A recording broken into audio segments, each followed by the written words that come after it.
What's down, people, and welcome back to another episode of Ghetto Gospel. So where we left off at. Last week, we talked about doing shorter episodes, so this is the full-size version. If you want to see the bite-size version, you can find that right here. We also talked about how God changed Abram and Sarai's name to Abraham and Sarah. Oh yeah, the last thing we got into was how God told Abraham that him and all of his people needed to get circumcised if they was going to be in that covenant. And the last thing he said was that Sarah was going to have a son and that they needed to name him Isaac. And now we caught up. So the first thing I'm going to tell y'all before I get into chapter 18 is this. I'm not God. Ooh, but I'm not God. Come on now. So I don't know everything. I done read this book cover to cover a few times, and as I'm going through it with y'all, I'm learning and noticing stuff that I ain't never realized before. And I think as long as we keep reading, we gonna keep learning stuff. Now with that out the way, let's get into this chapter. So the first thing you see in chapter 18 is that the Lord appeared to Abraham. And because we done seen it a few times already, it's easy to start kind of taking it lightly. But let's be honest, God ain't popping up and appearing to folks like that. Like, even in the Bible, it's a real short list of people who would say that the Lord appeared to. So that's the first thing. The next thing is, it said that Abraham was sitting by his front door in the heat of the day. Now I was about to say that this piece about the heat of the day sound like another unnecessary detail, but then I realized that it was the middle of the day. Like, what was Abraham doing chilling at the house in the middle of a work day? I think part of it was just the fact that he was rich. Like, the Bible just told us that a few chapters ago. Also, if it's hot and you ain't gotta be out there in it, why? But also, this man at least 99. I imagine he ain't trying to be out there in the heat working at 99. He might not even be able to move like he used to. So in verse 2, it say that he ran to meet the three men that were standing by him. Now, it's two things that's weird here. First, I guess he ain't that old if he running to go meet folks. The next thing is, when it say that they was standing by or standing near him in verse 2, it really just translate like they was standing on his property and pulling up on him, like they was in his eyesight. And then he ran up on him and he said, "My Lord, if you rocking with your boy, don't keep walking by. Go and get you a plate and put your feet up in the shade for a minute. You know that's why you here. Chill out for a little bit and you can head out later." And they was like, cool. Now, obviously, I don't really believe in missing no meals. So you know I'm gonna talk about this plate he fixed them. But before we get there, there's something here that's sticking out like a sore thumb, if you paying attention. So in verse 1, it say that the Lord appeared to Abraham. But then in verse 2, it say that when he looked up, he saw three men coming. And then in verse 3, Abraham was calling him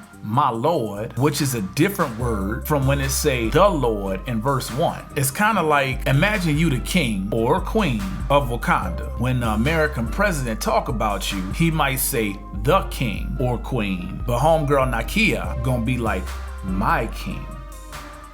Or queen, or queen, or queen. No spoilers. It's a similar kind of situation. The words say the Lord, but at this point, Abraham knew him well enough to be like, "Oh, welcome back to the crib, my Lord. Pull up a chair. Let me take care of you." The word in the Hebrew that Abraham used when he said my Lord definitely mean that he recognized that whoever he was talking to was on a way higher level than him, but it's more personal between them. The other thing is, if you thinking anything like I was, the first time I read this, you probably like, who is these two men with God? I mean, that's how it seemed to read, like God showed up and two other folks was with him. But now that I'm a little wiser than I was the first time I read this, I'm realizing that what ain't said is just as important as what is. In verse 1, it say the Lord appeared to Abraham, but he saw three men, which don't make no sense unless he's saying that God is a man. Let's keep reading. So in verse 6, it finally get around to talking about these plates that he fixed these folks. So after he invite them to have a plate, he like, "Girl, hurry up and make me 3 loaves of bread." This man just told a 90-year-old woman to hurry up. Like, bruh, you ever made bread before? The words quick and making bread don't even belong in the same paragraph. Then he go run and get one of them tender cows from his herd and gave it to one of them young boys to prepare it for him. And it say little dude hurried up to prepare it. You know who it don't say hurry? His wife.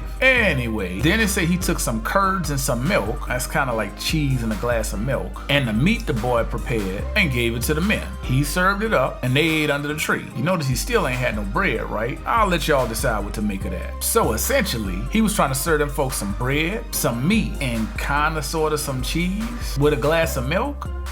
sound like a Whataburger Kids meal to me. So then it say, they asked him where his wife Sarah was, and he just said, oh, she in the tent. And then the Lord told him again, your old lady gonna have a son this time next year. Now, if you ain't never been married, let me give you some insight. Even if your wife ain't the type who be all in other folks' business, if you talking in her vicinity, she gonna eavesdrop. That's almost a prerequisite to being a good wife. So Sarah listening, and it say that she was past the years of childbearing. But when you look at what it actually say in the Hebrew, it's actually saying that she wasn't really, let's just say she justifiably figured it wasn't gonna happen. So she laughed to herself, talking about now that she woe out and her husband old, she gonna have this chance. It kind of sounded mad sarcastic to my ears. So then the Lord asked Abraham, why your wife laughing? Talking about, can I really have a baby when I'm old? Do I look like a fraud to y'all? Ain't I just say I'm all powerful last episode? It ain't nothing I can't do. There ain't nothing I can't do. Watch this.